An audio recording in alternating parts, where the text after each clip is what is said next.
25 ফেব্রুয়ারি সকালে সবাই যখন নিজ নিজ কর্মস্থলের দিকে ছুটছে, তখন নানা প্রান্ত থেকে খবর আসতে থাকে বাংলাদেশ রাইফেলস বিডিআরের সদর দপ্তর পিলখানার ভেতরে ব্যাপক গোলাগুলির। সঙ্গে সঙ্গেই পিলখানার সবগুলো গেটে ভিড় করেন সংবাদ মাধ্যমের কর্মীরা। খবর পেয়ে আসতে থাকেন ভেতরে আটকে পড়াদের পরিবার পরিজন।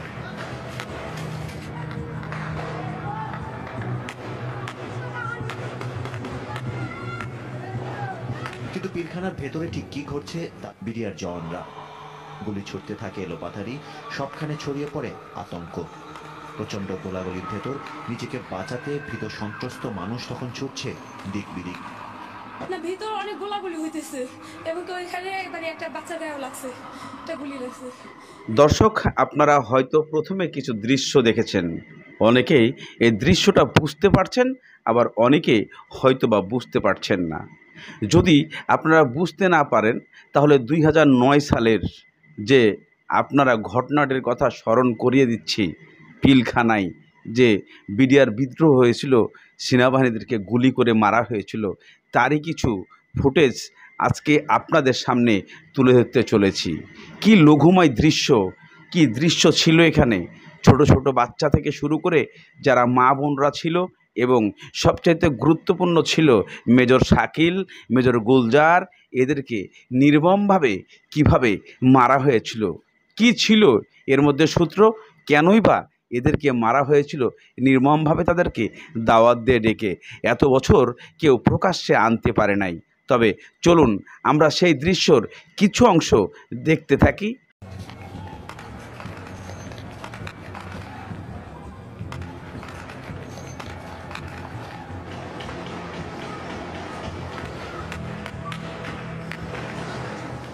পঁচিশ ফেব্রুয়ারি সকালে সবাই যখন নিজ নিজ কর্মস্থলের দিকে ছুটছে, তখন নানা প্রান্ত থেকে খবর আসতে থাকে বাংলাদেশ রাইফেলস বিডিআরের সদর দপ্তর পিলখানার ভেতরে ব্যাপক গোলাগুলির। সঙ্গে সঙ্গেই পিলখানার সবগুলো গেটে ভিড় করেন সংবাদ মাধ্যমের কর্মীরা। খবর পেয়ে আসতে থাকেন ভেতরে আটকে পড়াদের পরিবার পরিজন।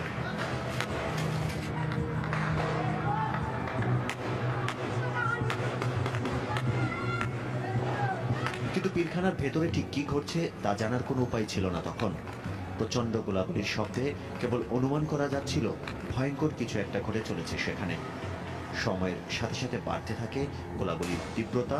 পিলখানার সদর দপ্তরের সবগুলো গেটে অবস্থান নেয় বিডিআর জওয়ানরা। গুলি ছুটতে থাকে এলোপাথারি, সবখানে ছড়িয়ে পড়ে আতঙ্ক। প্রচন্ড গোলাগুলির ভেতর নিজেকে বাঁচাতে ভীত সন্ত্রস্ত মানুষ তখন ছুটছে দিক বিদিক। না, ভিতর অনেক গোলাগুলি হইতেছে এবং ওইখানে মানে একটা বাচ্চা গায়েও লাগছে, একটা গুলি লাগছে। আমি এইভাবে আসতে এখান থেকে মানে র্যাব বলছে যে তাড়াতাড়ি দৌড়ে চলে আসে, আমি চলে আসছি। হ্যাঁ হ্যাঁ হ্যাঁ, বাচ্চাটা শরীরে লাগছে।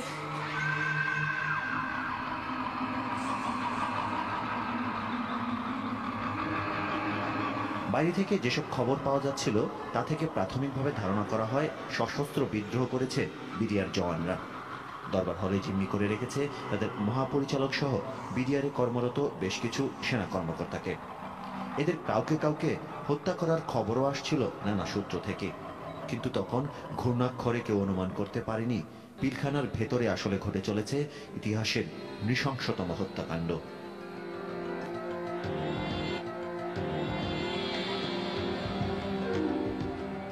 ঘটনা শুরুর কিছুক্ষণের মধ্যেই পুরো পিলখানার নিয়ন্ত্রণ নিয়ে নেয় বিডিআর জওয়ানরা। অস্ত্রাগার ভেঙে লুট করা হয় সকল অস্ত্র, তারপর হাতে হাতে তা ছড়িয়ে পড়ে জওয়ানদের মধ্যে। পিলখানার ভেতরে মোড়ে মোড়ে অস্ত্র হাতে টহল দিতে দেখা গেছে জওয়ানদের, আর প্রতিটি গেইটে ভারী অস্ত্র মোতায়েন করে দেয়া হয় পাহারা।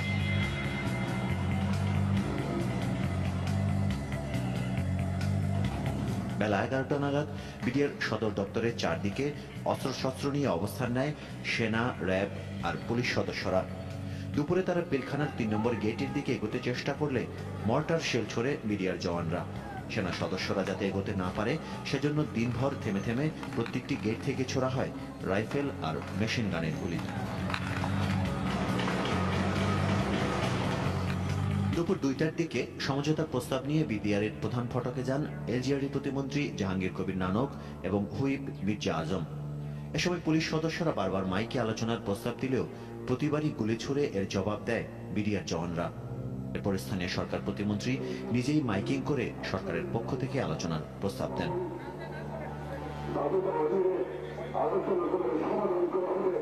পৌনে ৩টার দিকে বিডিআর সদস্যরা আলোচনা করার সিদ্ধান্ত জানালে সাদা পতাকা নিয়ে বিডিআর সদর দপ্তরে ঢোকেন সরকারের প্রতিনিধিরা। এরপর বিডিআরের ১৪ সদস্যের একটি প্রতিনিধি দল নিয়ে প্রধানমন্ত্রীর বাসভবন যমুনায় যান প্রতিমন্ত্রী ও হুইপ। সেখানে ২ ঘন্টার আলোচনায় প্রধানমন্ত্রী বিডিআর সদস্যদের সাধারণ ক্ষমা ঘোষণা করলে অস্ত্র সমর্পণে রাজি হয় তারা।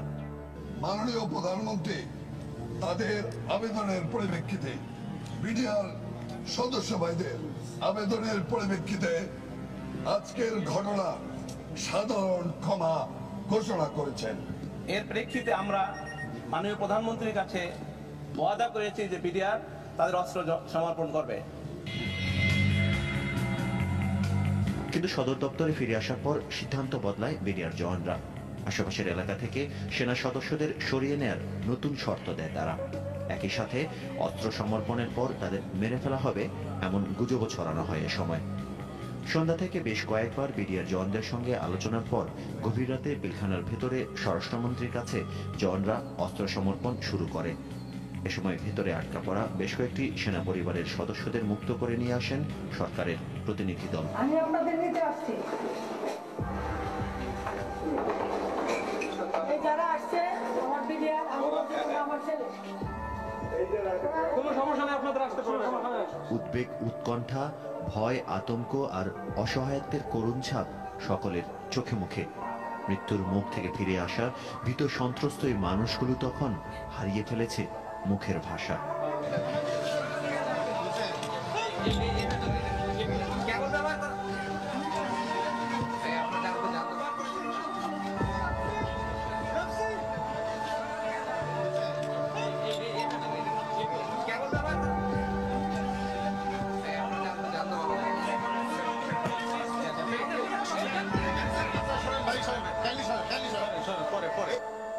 উদ্ধার হওয়া সেনা পরিবারের সদস্যদের নিয়ে স্বরাষ্ট্রমন্ত্রী চলে যাওয়ার কিছুক্ষণ পরই বন্ধ হয়ে যায় অস্ত্র সমর্পণ।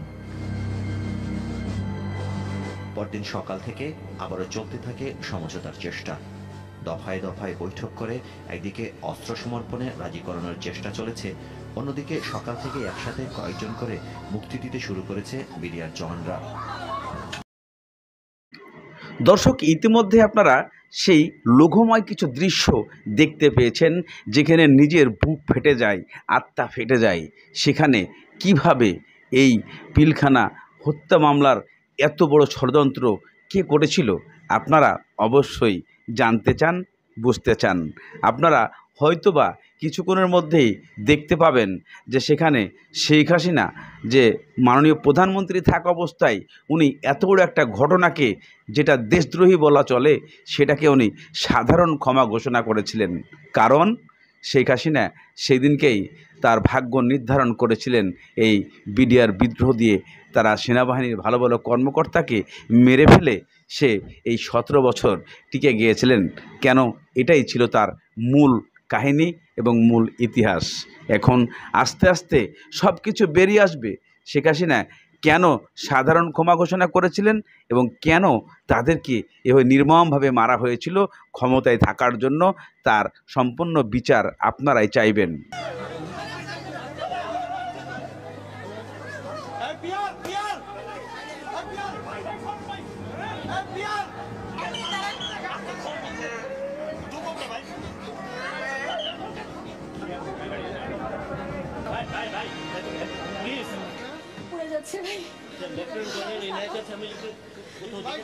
আমি একা ছিলাম, আমি আমার বাসায় ছিলাম, ব্যাস আর কি। ওরা গিয়ে গাড়ি দিয়ে আমাকে নামিয়ে নিয়ে আসছে। 2 দিন পুরো না খাওয়া অবস্থায় ছিলাম, একদম বাথরুমে পড়েছিলাম।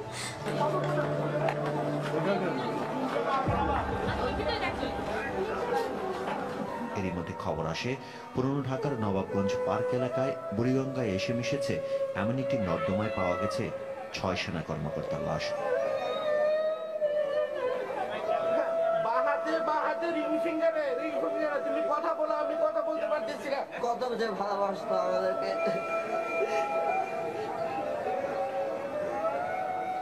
আমাদেরকে বকা দিলেও খুব তারপরে পরে দুঃখ পেত যে কেন বকা দিয়েছে।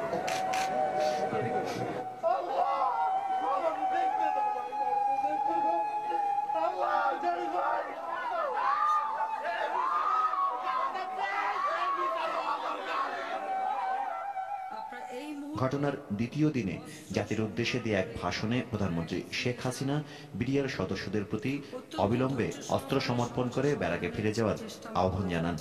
অন্যথায় দেশের স্বার্থে কঠোর ব্যবস্থা নেওয়ার ঘোষণা আসে তার মুখ থেকে। এমন পথ নেবেন না যে ধৈর্যের বাঁধ ভেঙে যায়।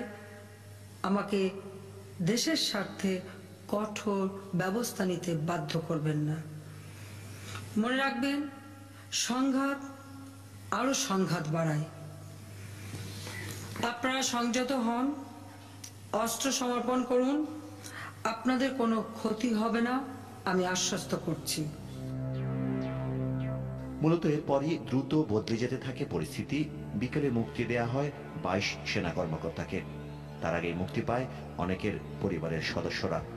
বাইরে বেরিয়ে আসার পর তাদের কাছ থেকে জানা যায় গত 2 দিন পিলখানার ভেতরে বিডিআর সদস্যরা যে তাণ্ডব চালিয়েছে তার ভয়াবহ বিবরণ।